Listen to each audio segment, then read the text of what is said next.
এই রাস্তা দিয়ে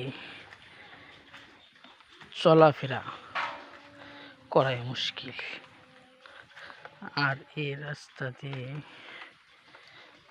ধান নিয়ে যেতে হবে সাইকেল দিয়ে। আপনারাই বলুন কেমনে সম্ভব? দেখুন এত কাদা, এত প্যাক, সাইকেল নিয়ে যাওয়া কি সম্ভব?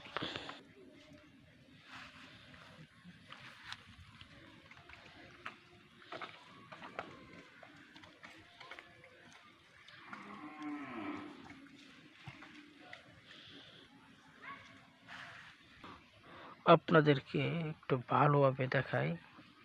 দেখুন রাস্তার অবস্থা, এই রাস্তা দিয়ে চলাফেরা করাই মুশকিল। কিভাবে এই রাস্তা দিয়ে ধান ভাঙাবো আমার মাথায় ধরতেছে না। তো যাই হোক, পুরো রাস্তা তো পড়ে আছে, ওইগুলো আর দেখাইলাম না। সামনে তো আরো ভয়ঙ্কর রাস্তার অবস্থা। তো আমরা এখান দিয়ে হেঁটে যেতেও আমাদের সমস্যা হয়, আর এদিক দিয়ে ধান নিয়ে যাওয়া, এটা কতটুকু যুক্তিসঙ্গত কথা আপনারা কমেন্টে জানাবেন। আচ্ছা ঠিক আছে, আজকে এই পর্যন্তই।